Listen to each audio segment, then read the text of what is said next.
An bɛ foli kɛ ka ɲɛsin aw kelenkelen bɛɛ lajɛlen ma aw ka arajoso sanfɛ Liberté ni y'ale bɛ laseli kɛ 97.7 tɔmi 7 dalen bɛ o kan anw bɛ Barilabu kulu sanfɛ ani nɔ hakɛto b'a kan Bamakɔ ani a tɛnkudugu bɛɛ lajɛlen Mali fantan ani 4 bɛɛ lajɛlen ka fara diɲɛ kɔnɔna kan radio Liberté a bɛ se ka sɔrɔ fan bɛɛ bi ka d'a kan min ye an ka radio ye a bɛ net sanfɛ i n'a fɔ radio caman wɛrɛw bɛ sɔrɔ diɲɛ fantan ani 4 bɛɛ lajɛlen kɔnɔna na o y'o sira ye nka n'i ye Mali marabolow ta k'a lajɛ an ka radio 10 de bɛ marabolow kɔnɔna na min bɛ se k'a to cogo min na kunnafoni baara a bɛ kɛ fɛn sabatilen ye aw ka nisɔndiya sɔrɔ nin bɛɛ lajɛlen sababu bɔra an ka PDG de la ni o ye masakɛ mɔden masakɛ Alimami Samori Ture ale ka cɛsiri de ye nin baara in bɛɛ lajɛlen sabati n'o fɔ n ko maa dɔ bɛ yen ni a y'a cɛsiri jamana ka juru tɛ k'a la a ka juru bɛ kɛ jamana na donc an b'o fɔ an tɛ se k'o fɔli la ni maaw kan ka wale ɲuman dɔn u ka baara kɛli la politiki sira tɛ k'a fɔ n bɛ politiki tɔnna walima n ye politiki baarakɛla ye an b'a ye médailles bɛ di mɔgɔw ma an b'a ye k'a fɔ effigies bɛ di mɔgɔw ma mɔgɔw bɛ décorer. Moi je pense qu'il est temps aujourd'hui Alimami Samori Touré il mérite d'être décoré hali n'a ma laɲini jamana kan ka k'a ka da a ka kɛwale kan jamana kan k'o wale ɲuman dɔn kɛ a ye Sule Jara jamana wɛrɛ mɔgɔw bɛ ka décorer an ka jamana kɔnɔ yan nɔ ka sɔrɔ malidenw tɛ o tubabuw bɛ ka décorer yan nɔ moi je pense que jamanaden min y'a cɛsiri ka baara ɲuman kɛ jamana kɔnɔna na je crois que o ni décoration ka kan jamana kan ka fɛn dɔ dɔn o ye donc vraiment Alimami Samori Touré anw bɛ a fɔ an ka PDG hali k'a dan ma hakɛ min bɛ baara kɛ a bolo k'olu bɔ sokɔnɔ sigi la Bamakɔ yan ani marabolow kɔnɔna na o y'a sababu de ye donc n'i y'o jama in fara ɲɔgɔn kan fɛn o fɛn bɛ taa i jɔ maa 200 ni kɔ a bɛ o bɔ minnu tɛgɛ bɛ ca la mɔgɔ wɛrɛ minnu bɛ balo olu fɛ i k'o bɛɛ jateminɛ donc ça veut dire que baarakɛla de don maa cɛsirilen de don donc an b'a fɔ maa minnu bɛ ka baara kɛ aw ye bi équipe min bɛ yen ka jamukan na se n tɔgɔ Sedu Jamu Sidibe Jakarija Dambele ale de bɛ ka jaw ta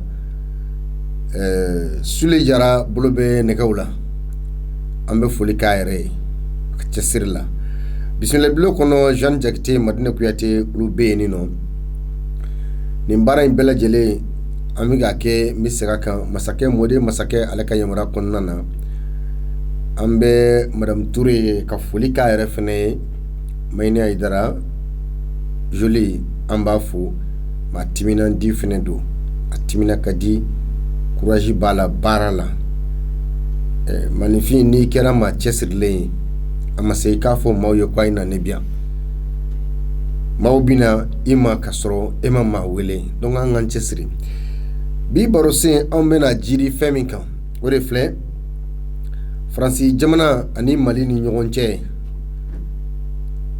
djihadisme kɛlɛli la terrorisme kɛlɛli la parce que fɛn fila ɲagaminen bɛ ɲɔgɔn na bi Faransi jamana a mankutu tiɲɛnen don kosɛbɛ ka da u ka président ka kuma kan a ye kuma min fɔ o ye o ni diɲɛ silamɛw ni ɲɔgɔn cɛ nka Mali lahala la Jean-Yves Le Drian le ministre des affaires étrangères u ka ministre min ka baara ɲɛsinnen bɛ u ka jamana ni jamana wɛrɛ ko kɔɲɔw ɲɛnabɔli la ale ye tile fila taama kɛ Mali kɔnɔ yan tile fila taama min senfɛ a nana kuma ni fulancɛla fanga ɲɛmɔgɔw ye Faransi bɛna dɛmɛ min don u ye ani Faransi bɛna u accompagner min kɛ u ka baara kɔnɔ o bɛɛ lajɛlen kɔfɛ yɔrɔ kelen bɛ yen an ka jamana ɲɛmaw ani Faransi ka ciden n'o ye Jean-Yves Le Drian ye u ma ɲɔgɔn faamuya o yɔrɔ la a fɔra o yɔrɔ de ma ko le point de désaccord bari ni maaw hakili b'a la dialogue national inclusif senfɛ a laɲini kɛra ka fɔ kuma ka kɛ ni maliden bɛɛ lajɛlen ka sigi ka kuma dialogue national conclusion na a fɔra hali Amadou Koufa Yada Gali maa minnu bɛ yen n'u murutilen don bɛɛ ka wele pour que jamana bɛ se ka kolo suma u ka furukufuruku kun ye min ye u ka dɔn min bɛ se k'a to ni bɔba min bɛ kɛ jelibɔnba min bɛ kɛ o ka dabila bolo ka di ɲɔgɔn ma taa ka kɛ ni o ye ayiwa Jean-Yves Le Drian a ka laseliw senfɛ ani premier ministre cɛ a ko disons les choses très clairement, il y a des accords de paix. Il faut mettre en œuvre les accords de paix. Ce sont les accords de paix qui font la paix. Martel Jean-Yves Le Drian. Ils ont été validés par certains nombres de signataires, dont des groupes armés signataires. Et puis, il y a les groupes terroristes qui n'ont pas signé les accords de paix. Les choses sont simples. Jean-Yves Le Drian ko an ka kow fɔ tiɲɛ la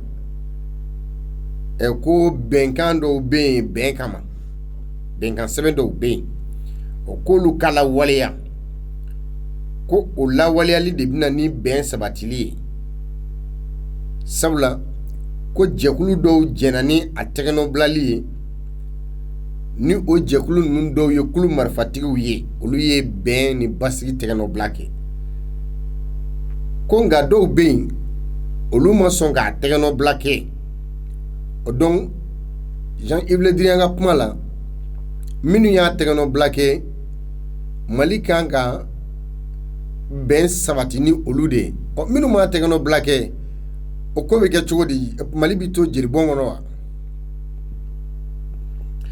ayiwa o kuma ye min filɛ nin ye Mukutari Wane n'o y'an ka fangabulon ɲɛmaa ye u ka kungilennaw ma kɛ kelen o yɔrɔ la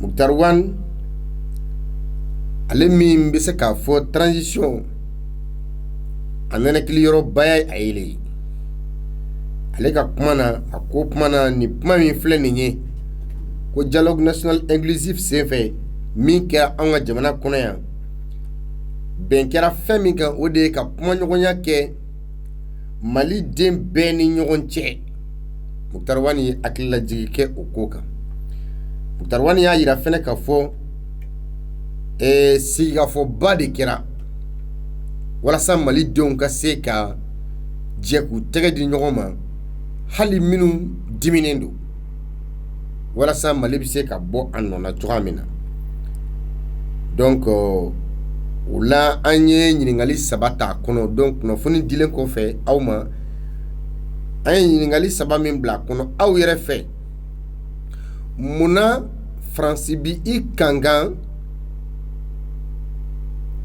jamana faamaw ni kulu marifatigiw ni ɲɔgɔn cɛ kumaɲɔgɔnya la munna Faransi bi kankan c'est-à-dire selon vous pourquoi la France s'oppose à un dialogue entre les terroristes et les autorités maliennes pourquoi ɲininkali 2 pourquoi la France insiste sur l'application de l'accord pour la paix munna Faransi bi sinsin accord pour la paix min bɛ yen munna Faransi bi sinsin o lawaleyali kan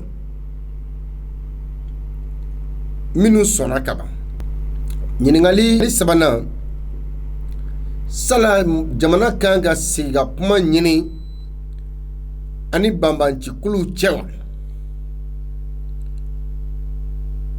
i n'a fɔ filacɛla fanga ɲɛmaaw ka laɲini ye a ye cogo min na donc nɛgɛjuru sira ye 66 74 33 48 66 74 33 48 Radio Liberté do émission aw dun ko de a bɛ se ka émission in sɔrɔ Liberté Télévision sanfɛ ni Mali Vision b'a bolo 239 n'a sɔrɔla TNT Sati b'a bolo a b'a sɔrɔ 41 na walima a bɛ taa an ka chaîne YouTube sanfɛ groupe Liberté Télévision jamukan ninnu a b'a sɔrɔ sanfɛ walima Facebook kan groupe Liberté donc a bɛ se ka jamukan ninnu sɔrɔ o kan nɛgɛjuru sira dayɛlɛnnen don aw ye 66 74 33 48 64 74 33 48 aw dun ko di allo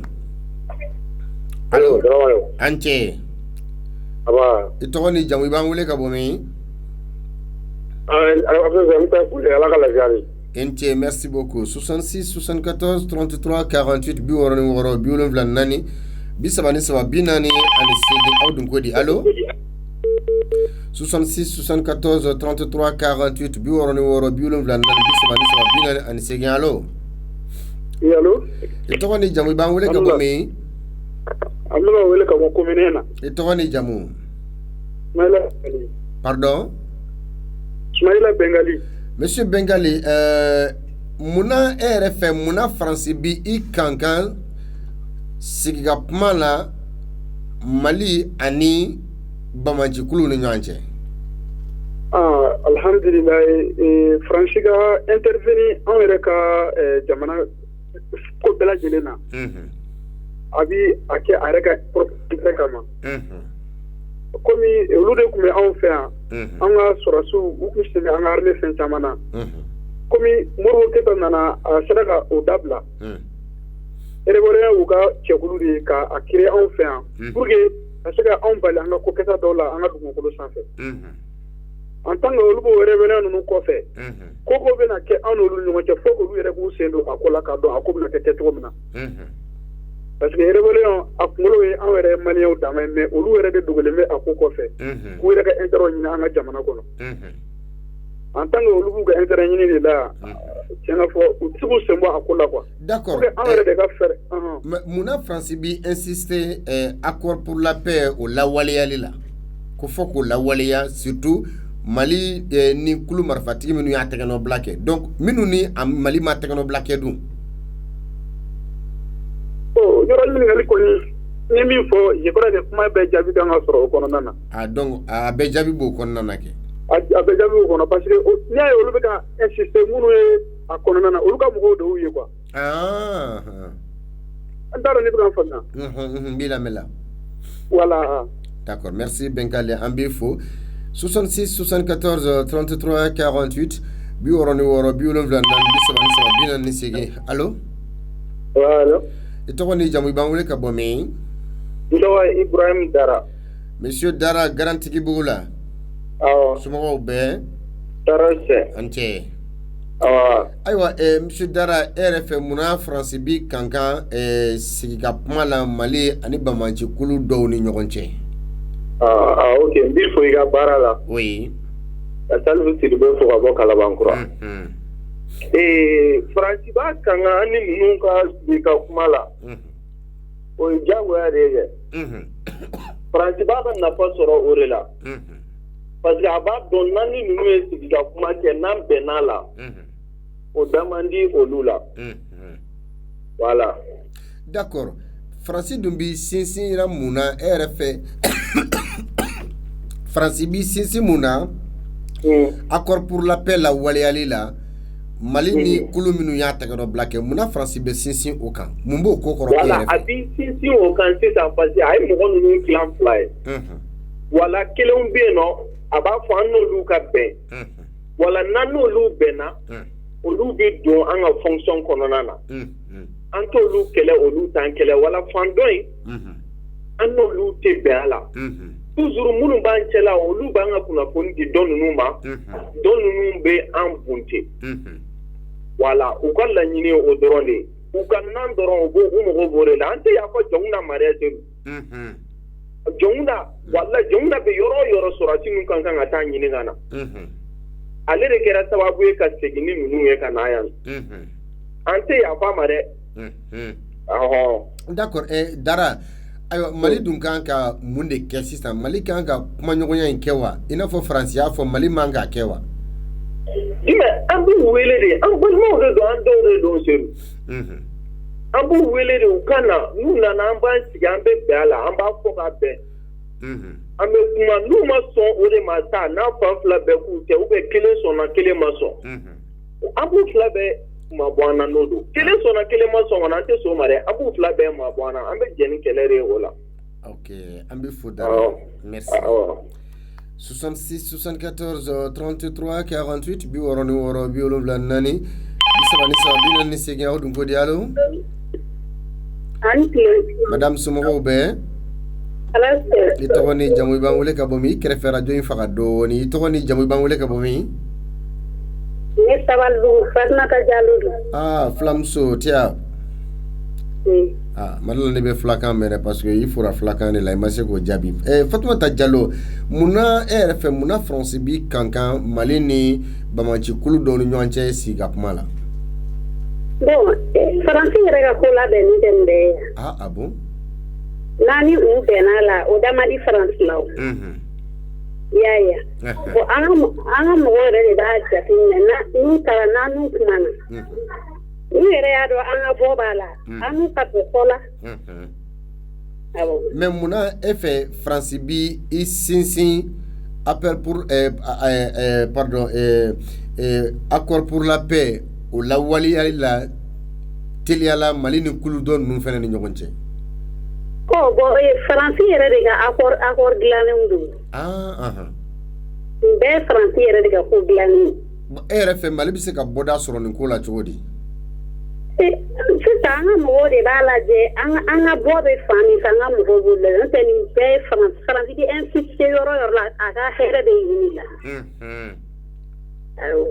Ok an bɛ i fo an ka doyen a nana ka nin ɲɛ de an kan Amadou Maïga.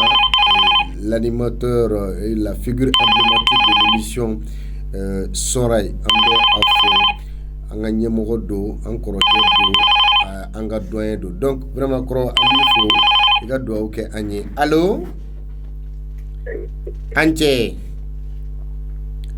allô 66 74 33 48 Biworoni woro biwolon vla annane bisabani saba binani aniseki Radio Liberté do émission Audun Kodi bi barose ngabe feminkan Jean-Yves Le Drian Noé France ministre des Affaires étrangères a itama minke Mali konnana yani no ka nyogonyo ko fe be masque fendo kan ni Mali nyemo ni nyogonche allo bonjour anche aba to ni jamu ba wole ka bomi Boubacar Traoré Misra Monsieur Boubacar Traoré Misra oui RF muna France bi kankan benkan sabatili la Mali ani kulu marfati do ni nyogonche bon d'abord vous France ga do ma bakale tate Mali bon voilà faut France go do étant le pays colonisateur bon ba sur ne ro nyebe na do vraiment ma yere ma urata wo fa na kuma ti chen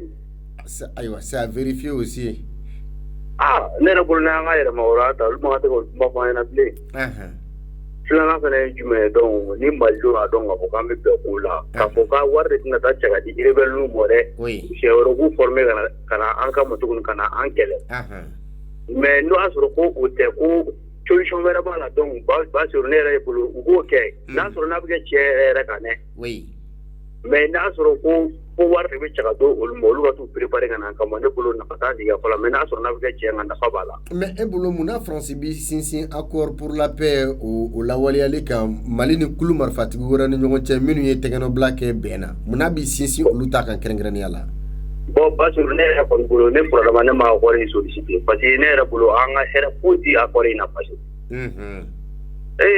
akori dilana a faveur begani irebel nu uliga na fa bala ga ma alon on ereka oui ni ra ba kala moy dilla a kilo so ra kala fa jamala ga to re kuna bon ni noyo oui bon ne re bulu anga hera puti wa por buena na ma nyen na ton na kan ga to na nga kiti pasu d'accord ma son si ya fo ma nga faveur be donc na kan to na ma kiti d'accord Traoré ere bulu ni edo sa e bulu nga ke chugodi sa ni edo bon ne re bulu comme déjà o be si ga fo kuma ni la ko Mali bere belo wa donc wala chenche la donc bi saka ni kuma ko ha pa to na ha ta kan no chere ne bulu nga wo fo ko d'accord Traoré ambi donc ni wala ni bengangero la donc ne ra bulu here be so la mais ni fa no fena so na fo bal ma yero ha foto na fangile nga so donc en fait nga so more donc na ma yo wa nga ke punjele shengeni anga pala wa nga ke punjele ba so o kila doron ni ne wona jimna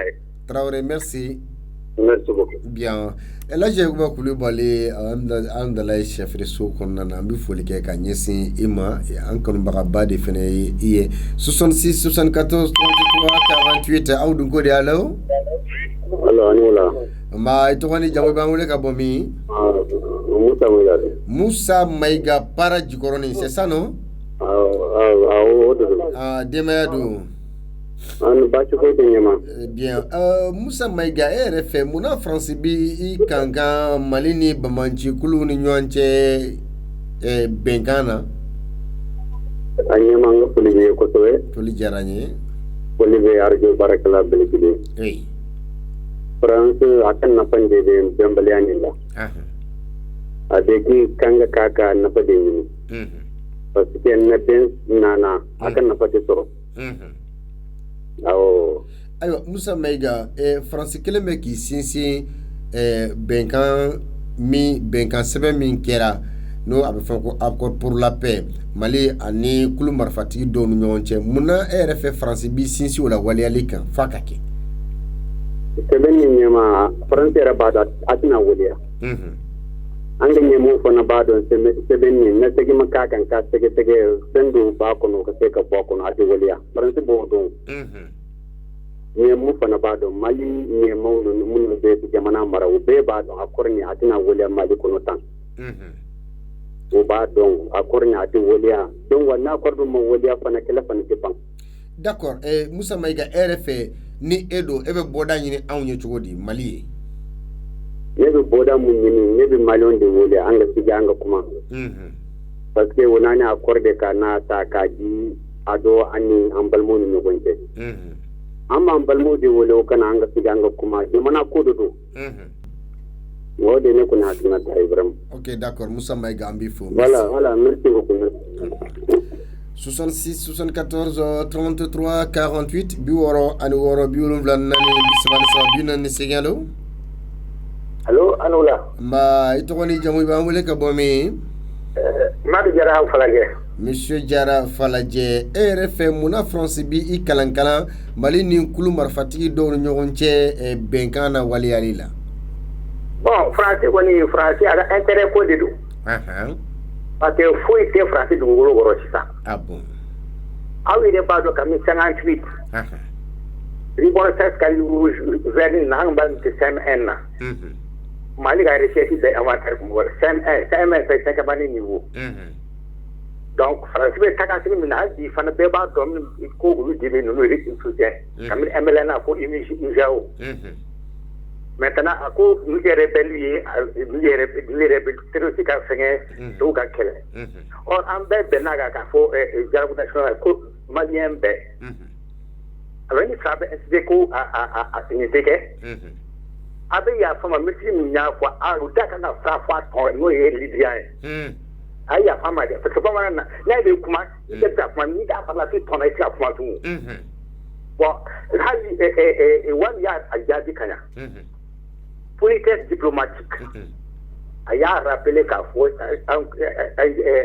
dialogue il y a fait là. Mais j'aimerais ça faut faire là qu'à un bras et t'as une jamana mais moi je trouve que c'était très bien pour diplomatiquement parlant. Voilà donc là vraiment c'est bon. D'accord mais Mouna France veut insister accord pour la paix la Wali la Mali ni kuluwere ou ni nyogonche. Oui qu'à compliqué en tant que question compliquée que t'as fait. Parce que nous soutiennent. Mais accord allez dire à mon blague à Alger, à Nimoubi, à la nation française, pour la discuter, moi, il me fait pas ta calama. Où il y a accordé l'Assemblée Mayenne à la Yari à Bebado. Donc, moi, il fait accorder au désavantage du peuple. Or, Assemblée, au mois de Cahier, l'Assemblée que nous représentons le peuple en mode de Cahier, c'est pas valable. On refait entre nous, ça la France, sans ce qu'on a la nationalité française. Voilà. D'accord, M. Diarra, RFA, ni Edo, Ebisaka Boda du Mende di Jamana Erema, ni Edo. Bon, comme deux fois à fois, on a négocié nous, c'est le dialogue à photo de France, c'est un dialogue une fois. Oui. On bébé ou les canards. On m'a fait accord en constitution bien. Ça ne cadre pas avec.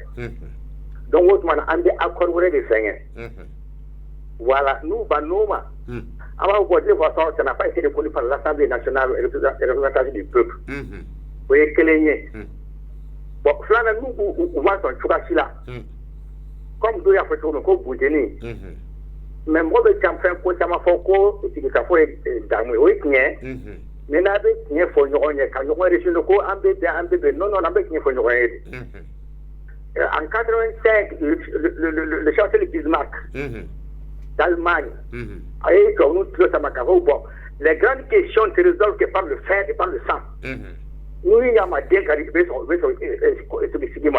mais ni mun y a ma bien vous faites vous faire vous savez quoi mais il faut pas tarder car il faut avoir ce qu'il y a avec moi au assemblée ben invalidé c'est pas valable nous maçons en bas former en bas faire en bas amun nega fanga président mun y a ma bien car atla ka wele bena. D'accord, monsieur Diarra. Voilà, merci. Merci.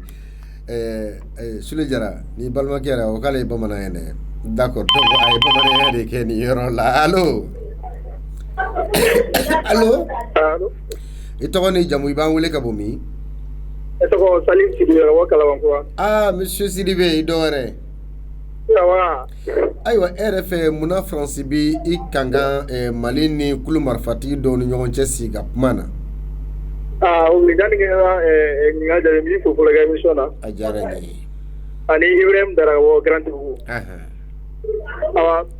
jawa France yi jo ani ma fa kulu ma fa tilo mcho parce que ouais ani olu de blanc on a en même temps olu on a olu sur quoi intérêt visé parce que na anu o moment ya anu olu on a olu ko occupé Kidal do ya fo ku e ga sanu le boy no donc nani pour ma fatiguer nous dira ka ben encore signé o te olu arranger voilà o drone ya to bu kanga nu che flake muna fene France bis back to ini ka fait muna France bi qui sinsi accord pour l'appel la walial la fene Mali ni kulu wera ni ñogonche. Voilà, ok, j'ai eu le follow ni ya. A bébé ta ñona. Parce que pa kulu ma fa dire nous. Pratique ci don de tout. Pratique ci don parce que anga jatemne. Marfa avec la France. Ça te avec on est fier. Oui, parce que si on se rappelle de la conférence de Berlin, conférence mikra Berlin na haklibola tuabu bena kanka fo no kele teke uluga dugukolo ka ble me kele mi kanka ko uluga dugukolo ka ataka dugukolo ka ble voilà nous on peut dire la photo ngame framme fo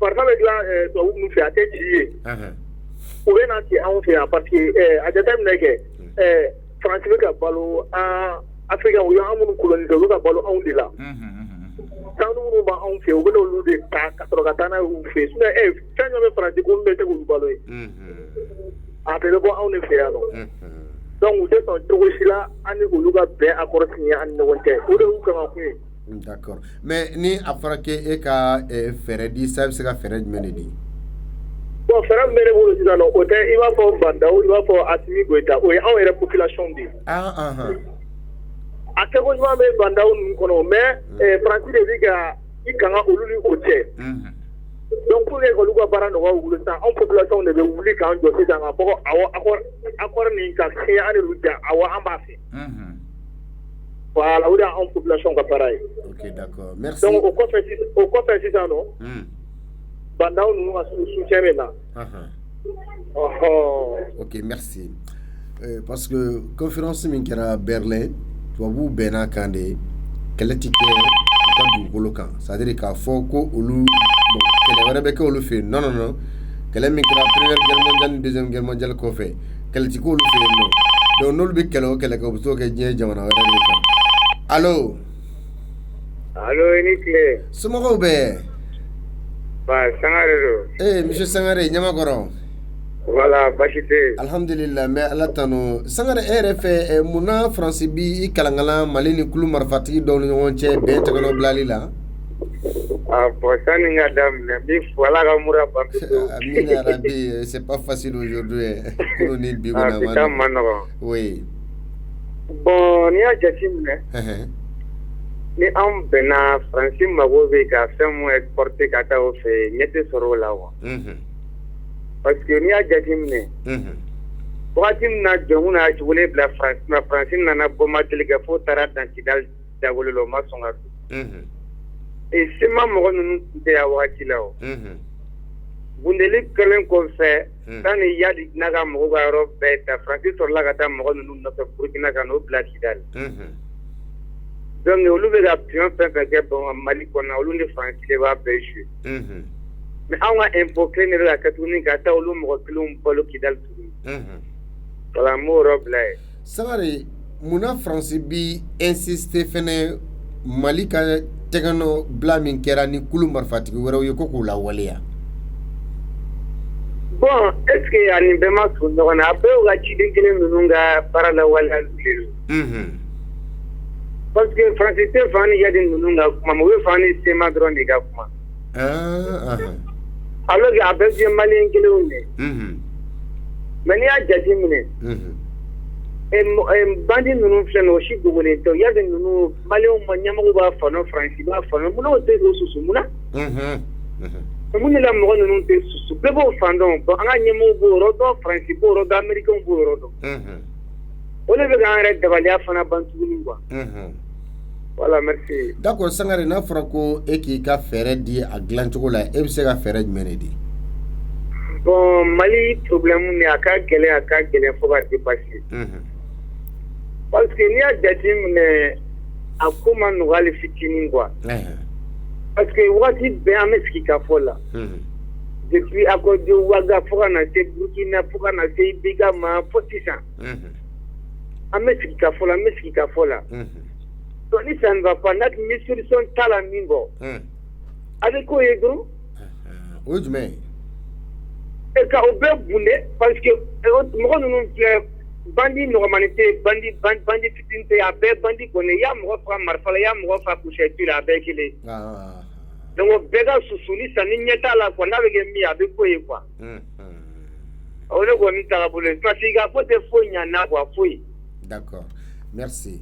66 74 33 48 66 74 bisa binani ani sekin Radio Liberté do émission audio. Allô? Allô? Ante. Awa ante. Iga radio yi bisa ka o faga o to ni jamu ba ngole ka bo mi. Drissa Jara Sirakoro Megetana. Monsieur Drissa Jara Sirakoro Megetana RFM na France kelno ki kankan Mali ani kulu marfatigi do ni ñogon ci ben kan tegeno blalla. Karamogo o man tay ni ngali ko ni mo. France re ba do cho. Tafa ni Mali o yera do ben ko be boke parce que ça du bolo. France balle de sur le mais auna. Bon, an ga forma ma fa ku bi sira mi ga sababu na mi bo bolo kan.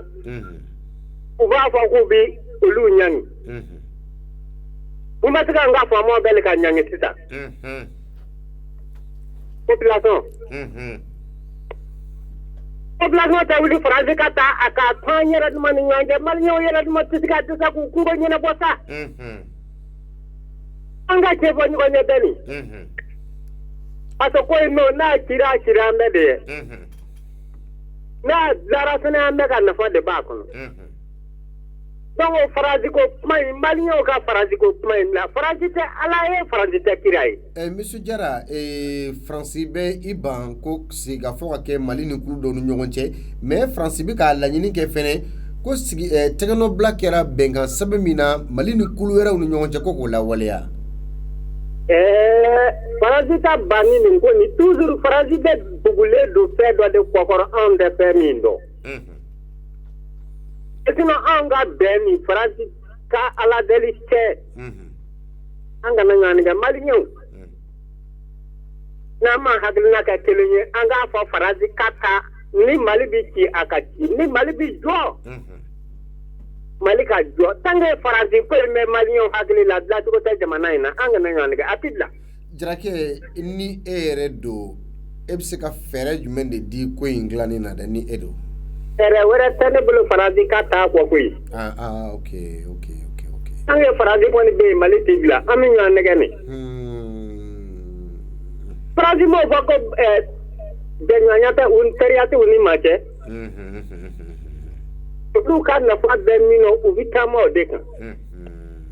Mais fɛn min ye ko teriya sira ye faransi ko a tɛ u ni maa cɛ u m'a dogo koyi. Ok 66 74 33 48 66 74 43 aw ka radio Liberté émission aw dun ko di allo. Assalamu alaikum. Sumɔgɔw bɛ yen tɔgɔ ni jamu b'an wele ka bɔ min. Ablaye Jara Tegedo. Monsieur Ablaye Jara Tegedo. Kolokani mara la non? Non. Ne o donna ne wele kan sigi wolo tɛ 6 kilo de. À 6 km. Ok, d'accord. Maninkakɛ e yɛrɛ fɛ. Ne bamanan Jara don.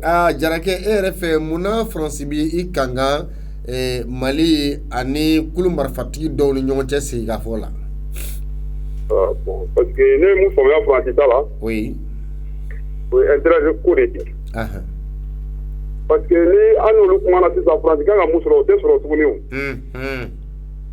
Bon donc diyagoya de olu b'u ganga donc olu ka sɔrɔta bɛ taa cogo la donc toujours Québec kan de ka sinon n'a kɔni n'a ye sigi ka fɔ kɛ dɔrɔn France kan ka mun sɔrɔ o tɛ sɔrɔ tuguni. Ayiwa France bi kangana ka yira k'a fɔ Mali kana sigi ka fɔ kɛ ni dɔw ye mais Mali ni dɔw bɛ sigi ka fɔ kɛ fɔ ka tɛgɛnɔbila kɛ France bi kɛ a wajibiya ko fɔ ka o bɛnkan na waleya mun na. Complice de fana o ye o. Parce que n'ale y'i ban kan dɔw tɛ kuma n'an dɔw kumana olu de bɛna don an kan ka bɔ n'an ye. Parce que a bɛɛ ye mɔgɔ kelen de ye o. E ka nin dɔ tɛ kuma e b'i imposer ko fani an ka dɔw ka fɛn dɔ lawaleya donc o fɛn dɔ de nɔfɛ an ma mun faamu. Donc fɔ maliyɛn kɔni k'i hakili sigi dɔrɔn ka jateminɛ kɛ parce que toujours France dɔw bɛ na ni fɛn dɔ ye mun ma a hakiliw ɲagami dɔw k'u ka ta ka bɔ quoi. Donc ne kɔni fɛ dɔrɔn o ye intérêt ko dɔrɔn de ye. E yɛrɛ ye maliyɛn ye ni a fɔra ko i ka kɔnɔna fɛɛrɛ di ni gɛlɛya ninnu datugu na e bɛ fɛɛrɛ jumɛn de di? Ne ka fɛɛrɛ o tɛ fɛɛrɛ janba ye o France bɛ taa dɔrɔn. France bɛ taa ni sira jumɛn e fɛ sisan? France bɛ taa ni sira min ye ne yɛrɛ fɛ. Ɲɛmɔgɔw bɛ yen u k'a jira France la vraiment parce que fɛn bɛɛ b'an ni mɔgɔ ni cɛ France de don o ye. Bɔra sisan an bɛ fɛ fɛn dɔ la o. An bɛɛ mɔgɔ kelen an bɛɛ jamana kelen de ye jamanaden dɔ k'a fɔ k'i bɛ bɔ jamanaden dɔ la fo ka tila ka jamanaden dɔ kɛlɛ I jan bɛ fɛn dɔ de la o. O ka bɔ an ni ɲɔgɔn cɛ ban. Ok, merci. 66 74 33 48 63 allo. Allo, salamu alaikum. I tɔgɔ ni jamu I b'an wele ka bɔ min? Dramé de don Sugunikura la. Monsieur Dramé Sugunikura e yɛrɛ fɛ munna France bi I kankan Mali ni kulu marifatigi dɔw ni ɲɔgɔn cɛ sigi ka kuma la? Ayiwa komi na France bi kanga la. France ka nafa de b'o la. A ka nafa o la mun na? Mali la yan nɔ a y'a ye maliyɛnw yɛrɛ ɲɛna parce que a kɛtɔ bɛ kuma kɛrɛfɛ yɛrɛwolo dɔgɔyara. N bɛ sɔn ka taa sini o mɔgɔw dɔgɔyara o cɛw dɔgɔyara. Parce que Musa Traoré kun y'o cɛ don mais France ɲɛkɔnɔ o mɔgɔ tɛ min kɛ. O de bɛ k'a bila nin baara ninnu na. D'accord France bi kankan kulu marifatigi dɔw ni ɲɔgɔn cɛ mais a bi I sinsin kan ko Mali ka jɛ bɛnkan min kɛra kulu marifatigi dɔw fana ni Mali ni ɲɔgɔn cɛ ko k'o lawaleya mun na? Parce que a b'a dɔn ale bi janfa la yan nɔ ka mɔgɔ minnu dɛmɛ olu mɔgɔw ka fɛgɛ ko in na olu mɔgɔw ka tigɛ olu tɛ ɲɛ dɛ. Parce que a b'a dɔn ni Mali yɛrɛ dama négociera ni terroriste ninnu ye n'an yɛrɛ dama négociera ka bɛn tellement mɔgɔw jɔyɔrɔ t'u bolo parce que mujaw kun gosi ka bɔ depuis là mujaw kun gosi ka bɔ jɔyɔrɔ yɛrɛ t'u bolo yɛrɛ. Wa ɲɛ b'o min na sa dɛ a bɛ n'i kanga k'a don o de la parce que n'a min kanga ka don yɔrɔ la dɔrɔn a tɛ nafa sɔrɔ yɔrɔ la. D'accord. Ayiwa Dramé e yɛrɛ fɛ e bɛ se ka fɛɛrɛ jumɛn de di nin ko bɛɛ labɛnni na ni e de don? o feere n bɛ t'o la dɛ o feere min ye n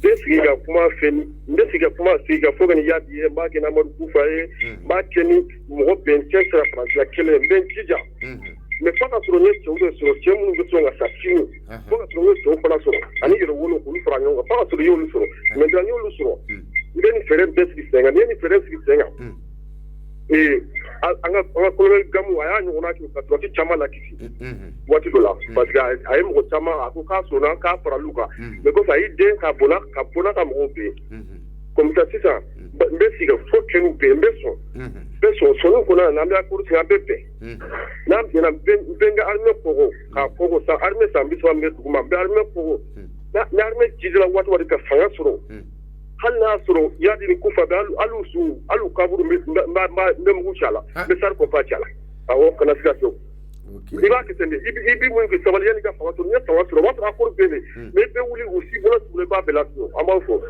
Merci. 66 74 33 48 66 74 Binani ani Segia Dunkodi. Allô? Oui, allô, bonsoir. Bonsoir, monsieur. Et toi, ni jamu bangule kabomi? Monsieur Kamara, Lafiabougou. Monsieur Kamara, Lafiabougou, RFM Mouna France B, I Kankan, et Malini Kouloumar Fatigi, dont l'Union entière, Segia Fola. Bon, on est réga l'anté français, réga Kola Benin. Yama Mali aujourd'hui réga la Kola Benin, mais actualité belle manasa. Akayelema, c'est-à-dire? C'est-à-dire que na un peu comme actualité, toi ou na nga mo bu sigi wo kuma. Actualité wɛrɛ ta ko don kuna mun tɛ ko dɔn ye. I m'a ye fara dugu ko ninnu a bɛɛ bila la sa mɛn de la. Voilà ne ka jate. D'accord. Mali ko Faransi ko Mali ni dɔw kana sigi ka kuma mais Mali ni dɔw sigira ka kuma ka bɛnkan sɛbɛn kɛ u ni ɲɔgɔn cɛ. Faransi bɛ ka i sinsin a kan ko fo k'o lawaleya mun na? Kuna n'o de fɔ sisan o bɛɛ y'a ko kelen de ye actualité ko in dɔrɔn de don mun de b'an kunna sisan fɛn bɛɛ bila la sa fo nin. D'accord. Maintenant comme ko actualité ko don ni a fɔra ko k'a fɛɛrɛ di e ma e bɛ se ka fɛɛrɛ jumɛn de di? An bɛ kuma an ɲɛmɔgɔw de fɛ an bɛ Faransi to pewu. O de ne ka jate. D'accord, merci. 66 74 33 48 biwɔrɔ biwolonwula ani naani 37 allo. Waalaikum salam. I tɔgɔ ni jamu b'an wele ka bɔ min? Ne Alu Konate ne bɛ Ghana. Monsieur Alu Konate Ghana e yɛrɛ fɛ munna Faransi bɛ i kalankala Mali ni kulu marifatigi dɔw ni ɲɔgɔn cɛ sigi ka fɔ la? Oui. Bon ne yɛrɛ hakilina ye mun ye Faransi ka intérêt de b'olu ni ɲɔgɔn cɛ. Intérêt sugu jumɛn? Ale ka intérêt de b'u bolo parce que n'a ka intérêt t'u bolo ale man kan ka anw défend ta olu kama parce que olu de bɛ ka anw kɛlɛ. Il faut 66 74 33 48 biwɔrɔ biwolonwula ani naani 37 allo. Salaamaaleykum. I tɔgɔ ni jamu b'an wele ka bɔ min? Alassane Maïga dɔ Sanfil la. Monsieur Maïga dɔɔni bɔ i ka radio mankan na Alassane Maïga e yɛrɛ fɛ munna Faransi bɛ i kankan Mali ni kulu marifatigi dɔw ni ɲɔgɔn cɛ sigi ka kuma? Munna Faransi ka intérêt de b'a la. U t'a fɛ an ka bɛn. N'an bɛnna ko hɛrɛ foyi t'a la. U b'a fɛ sisan kɛlɛ u bɛ fɛ ka kulu saba de kɛ sisan ko ɲagami ɲɔgɔn na. U ko ni to ninnu kana sigi ka fɔ kɛ. An kɔni min kɛra fɔlɔ ko an k'o de waleya.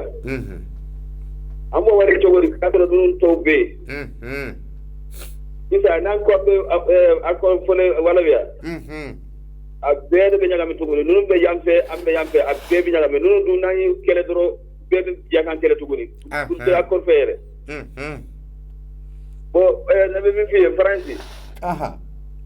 An b'an kandi ka taa da jiri la n'o tɛ an ta tɛ Maliyɛn bilen o. An yɛrɛ du kɛlɛ la du sigira ko an bɛna fɔ ka bɛɛ kɛ du yɛrɛ b'a fɔ k'u kana fɔ ka bɛɛ kɛ mun na. U ka intérêt de b'a la. An ka kandi ka taa jiri la Faransi la n'o tɛ a tɛ ɲɛnabɔ dɛ. Monsieur Maïga ni a fɔra k'e ka fɛɛrɛ di a ko dilancogo la fɛɛrɛ jumɛn b'e kɔnɔ? Fɛɛrɛ jumɛn bɛ n'i ye wara kɛ fo n'a tɛ na ŋuni na n'i ma segin. n'a mi dum i b'a dun n'a kɛ min ye sisan caman y'a fɔ ko Botani a bɛ kɔ dɔ ye dɛ an ka ɲɛsin Ala ma ka Faransi bila kɛrɛfɛ awɔ Imaïga merci 66 74 33 48 biworo ni woro biworo la so binon seki allo salamu alaikum ito ni jamu ba wole ka bo me Maman Abdoulaye pardon Maman Abdoulaye quartier du mai téléphone gagné là monsieur Abdoulaye Maman quartier du mai Kalabankura Adiken RFM muna France be i kankan Mali ni kulu marfati do ni ñoŋ cɛ sigi ka kuma la kanga parce que ulu ka intérêt de balake intérêt oui voilà donc ni Maliens yo famu comme ala ya ke jankuda de kera sababu kulana ba Malila yanu donc ni tradition kilende de ka ke toye anga France lata mais Franci ban Franci be ka afo Mali kana pumani kulu marfatigi do nyonche mais Francia Mali ni kulu marfatigi do kumana ka benkan ke fogolu tegena blake Franci be ka sinsin ko fogola waleya munade intérêt ko do ni afunyina tuga mina wodo do ni ke balu be ka ti Maliens yo e bula ubala kanike do rete o pour que uka seka uka interview doro donc ande bi kanjo parce que fait chama kera nakate me quoi donc ni bali uma wuli donc ça veut dire que anti ka bonus me ala ko donc ça veut dire que ayere de kanga la ayere ponte anga wuli ka mone ko ayere la no te français ka aka ale ka intérêt de fini ka waliyata ala donc anga sabaliere anga ke fulu kele mana ke shawo shayi maliyende donc ça veut dire que ambe ka laje ka nyogom mili tanga te ka mudi bon yere la monsieur Maïga merci 66 74 33 48 biworo no woro biworo dan biswan so binan segi allo allo là s'il vous plaît do boy karajo mangana to ni jamu iba wole ka bomi c'est Adi Maïga Yirimajo monsieur Maïga efe muna France bi kalangala Mali ni kulu marfatigi do ñoŋon ci siga pumala France be ga Mali manipulé ci ko manière bela France ko be ga Mali manipulé manière bela depuis murbe clé bu mal no fe mo do yoro ko mo nga ñimo mun na talambula yu be soro ko manipulé do ni quoi mo ambe ga armée mu for armée ci ga France boît ci wala tu sais en population de en munu bu wele la de en yere de ga jira ga ka wele la mo farango ka de ka France yere de lata la population nga ñamo ci sego ñamo ci sé na ya turule ko ñamo amba tabe ku beke kuma chama drone donc ina fa far la ñogo nga ci commune boulevard de l'indépendance la am se ka farango nga merci beaucoup angara siga ñogo la de blanga siga armée la de blanga siga jamana ñamo la de ñama ñogo se ka ni kala kew parce que ni ti fen ni ti ñamo di mo ma ku ka la dum mo ka kala ko ti sew parce que je to be je be de ñebe wulula quoi donc ko do sera do adafe donc population mo de sera wula ko fe mo même RFM muna France avec ban ni aba foko nunu siga foka na keni nunu ye mais do wi yesi ga foke foka benkan do waliya ko foka France be sinsina ko foko la waliya muna hakil tigi be famel ke ni mu yo mo ali ga du ni bo nyona ni ebi do la tika kuma iti so do la te kuma iti tigi re ebi te mbe ni bi ga du ngono e ko ji tam ta kala do e baro ka ko pelo be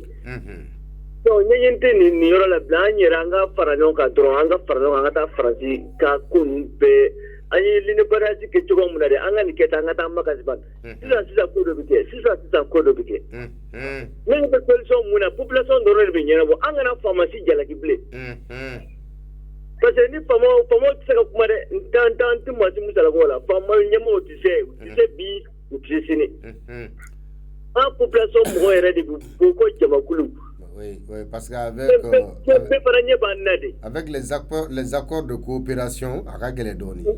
Voilà, donc nyemo nous tissé angana an ke kuma chama bay quoi tissé na bu pe jamana ga ta binisini semaine kele na mbor anga bodro anga la semaine kele ambu ku bare meble amuk bare message malgola sa. D'accord, merci. Voilà, kuma jamani tuponya janga faranga ko anga buba na nga komun banga nga ta gira farati mandaye du tout. Merci. 66 74 33 48 bi wala bisawan sa binan sigalo. Ouais, ça va. Et to ni jamu ba ngole ka bomi. 66 74 33 48 bi wala bisawan sa binan sigalo. Allô, bonsoir. Bonsoir monsieur, et to ni jamu ba ngole ka bomi. Allô? Moi je crois que problème de réseau mais allô allô et to ni jamu ba ngole ka bomi to Traoré Adama ka bo Kalaba Adama Traoré Kalaba FM na France bi e kankan e malini kulu marfatiki do no ñonce siga fola parce que aga intérêt de voilà intérêt quel sorte d'intérêt intérêt sous jumé ko France ga ko be intérêt rew be intérêt drondi mais moi c'était ka intérêt ni nature fo quoi donc maintenant et bon France be ka banque et Mali ka yinim a fo Mali kana siga mando ye même pourtant accord pour la paix qui era Mali sigira ka manindo ye ka benkan ke France be ka sinsin ko fo ko la wale amuna parce que France est rebelle. Ah bon? Allô? Oui, ne me dis pas. Parce que France est rebelle. Ah, ouais. Dans le gouffre Armuna, dans le Santi Douma. Le français. D'accord, mais n'a pas que qui a fait dire à Koglan, c'est qu'a fait di. Bon, à quoi il y a un chien de l'eau? À quand signé? D'accord, merci. 66 74 33 48 bioro biolo la nani. Ça ne bien nan se allo. Allô? Et to ni jamu ba ngole ka bomi? Monsieur Koulibaly Samé don boy qui réfère radio Mangana FM Mona France bi. Mona France bi kankan e siga mala malini kulu marfatiki do no ñogonche. Mais c'est sûr que walo France a fait ira kenegani bon ni tida amale on ne kumulo nga barake so awu ko nga négocier ni emenila bon après va poser quand on négocier ni jadisi donc do wara fanga be minno ouais voilà bon France a joué ira directement ouais d'accord voilà comme ni na sur la France a joué ira et quelle est votre solution et c'est qu'a faire Mendy en parlant de tu vois comme M5 euro boy ma M5 qui ma yan euro là parce que M5 de ça ni sou kele sou nge bon il est grand temps que digo arabo a kele kele mira ibega la tango kele kele pour que France fait la tawo voilà parce que jamana horeru. OK, d'accord, merci beaucoup. Merci à vous.